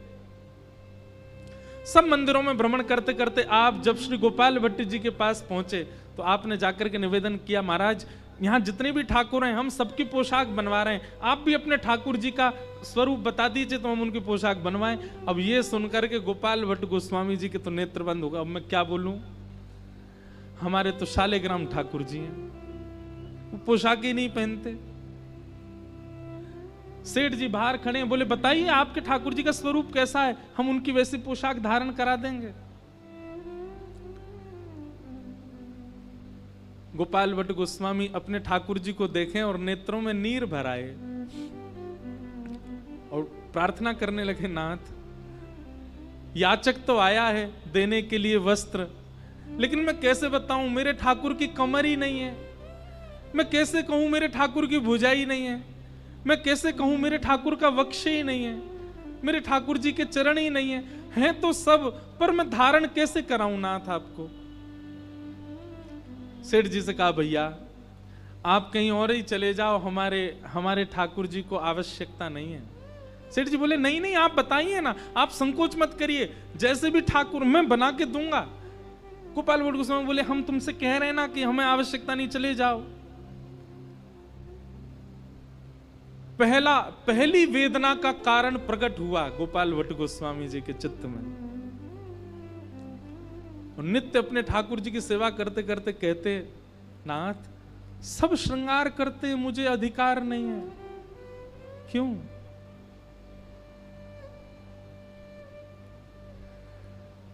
दूसरा कारण बताया कि वृंदावन में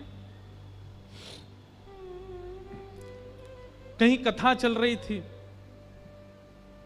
और वहां कथा में सुंदर हिंडोला उत्सव हो रहा था, क्योंकि समय था हिंडोला का। सब अपने अपने ठाकुरों को हिंडोला झुला रहे थे। तभी गोपाल भट्ट गोस्वामी जी के मन में आया कि हम भी अपने ठाकुर जी का हिंडोला उत्सव करें। तो जैसे सबको बुलाया जाता है, ऐसे गोपाल भट्ट गोस्वामी पूरे वृंदावन में सब आचार्यों को निमंत्रण दिया, सब आइए हम भी अपने ठाकुर जी का हिंडोला उत्सव करेंगे। सब आचार्य आए, रूप सनातन गोस्वामी आए। सब आचार्यों के बीच में श्री हितरवंश महाप्रभु के परम शिष्य श्री हरिराम व्यास जी भी आए। अब सब आचार्य जन आकर के बैठ गए और यहां गोपाल भट्ट गोस्वामी जी झूला कर रहे थे। झूला करते करते अब आचार्य अपने अपनी बधाई उत्सव गावे, सब लोग अपने अपने पद गावे। हरिराम व्यास जी आए, हरिराम व्यास जी से कहा हमारे ठाकुर जी झूला झूल रहे हैं, आप भी कोई पद गाओ। हरिराम व्यास जी ने झूला की ओर देखा, झूला की ओर देख के बोले गा दूं? बोले हाँ गा दीजिए।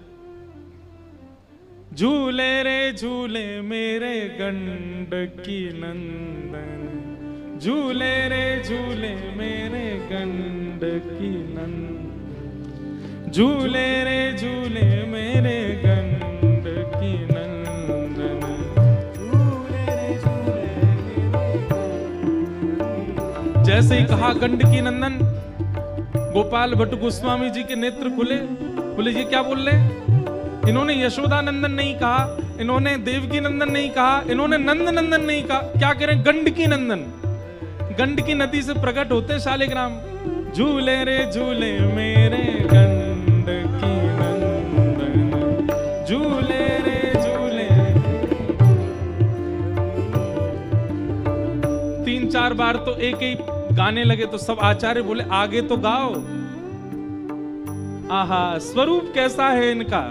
अब हरिराम व्यास जी जो है ना, हमारे ब्रज के थोड़े विनोदी स्वभाव के, मजाक किया थे, वो गा रहे हैं मानहु भट्टा कढ़ी में बोरे, मानहु भट्टा कढ़ी में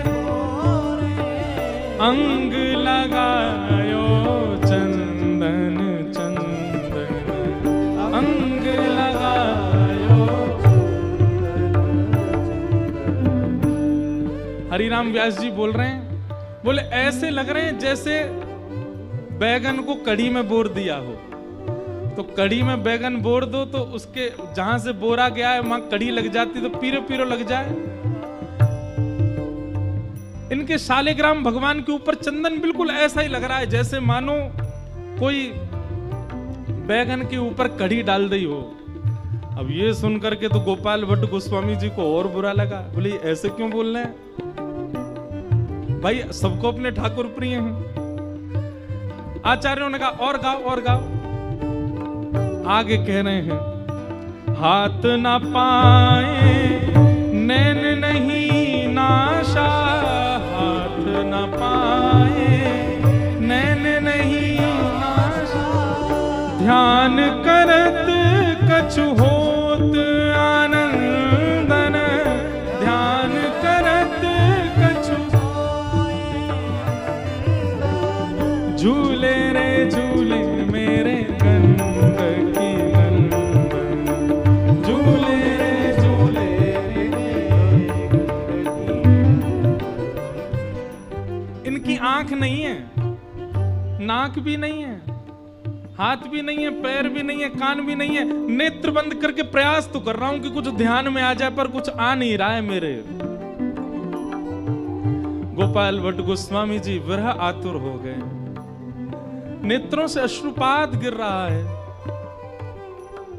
लेकिन बंधुओं देखो, ये आचार्यों की गाई गई वाणी भले ही वो किसी भी रूप में हो, वो कारण बनती है ठाकुर जी के भाव को प्रकट करने की।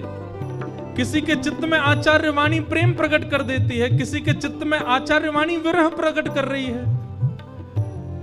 हम आप होते तो हम तो गुस्सा हो जाते, पर गोपाल भट्ट गोस्वामी केवल विरह भाव आतुर होते जा रहे हैं। और अपने तिरछी नजर से ठाकुर जी को देखते जा रहे हैं, शालिग्राम भगवान को देख के सोच रहे हैं और करवा लो आप, और विरह दे लो मुझको आप। ये सब आचार्यों की गलती नहीं, आप ही करवा रहे हो। हरिराम व्यास जी कहते हैं, जालंधर और वृंदावल्लभ, जालंधर और गावे व्यास कहाँ कहीं छंदन, गावे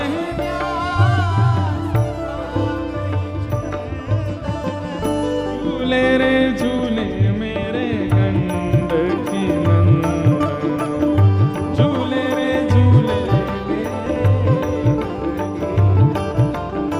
झूले रे झूले मेरे,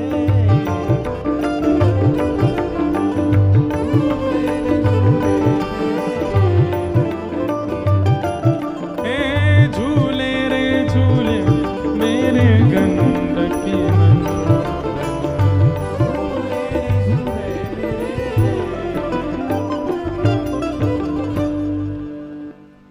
बोलो राधा रमण लाल की जय। आज कथाक्रम के इस भाव में श्याम बाबा के सुंदर संकीर्तन करके जो उनको रिझाते हैं, ऐसे श्री कन्हैया मित्तल जी पधारे हैं। बहुत बहुत स्वागत, अभिनंदन। वैसे तो स्वागत इनको करना चाहिए, हम आए हैं ब्रज से लेकिन अभी चंडीगढ़ बाहर है, जे तो कहा है ये वृंदावन है, तो ये वृंदावन आए इसलिए इनका स्वागत। बहुत बहुत अभिनंदन। आज ठाकुर जी को जन्मोत्सव है। ध्यानपूर्वक सुनो सब लोग। तो पहले तो आंच लगी चुकी थी हृदय में जिस दिन वो सेठ आकर के कह के गए कि पोशाक दे दें। अब कहां से पोशाक लें, ठाकुर जी तो शालिग्राम हैं। और दूसरी कसर पूरी कर दी आज हरिराम व्यास जी ने। हरिराम व्यास जी ने तो महाराज ऐसो पद गायो, झूले रे झूले मेरे गंडकी नंदन, मानो भटा कढ़ी में बोरे, अंग लगायो चंदन, झूले रे झूले मेरे गंडकी नंदन।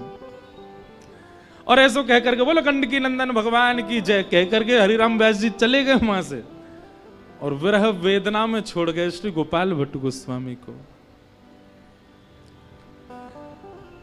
रोज प्रार्थना करते हैं अपने ठाकुर से,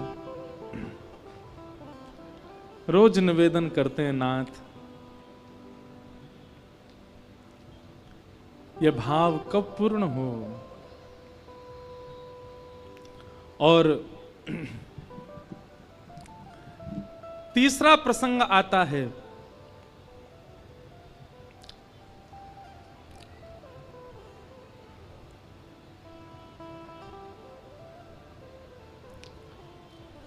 नृसिंह चतुर्दशी।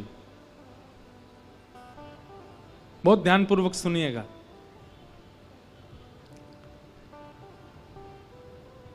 नृसिंह चतुर्दशी का अवसर था।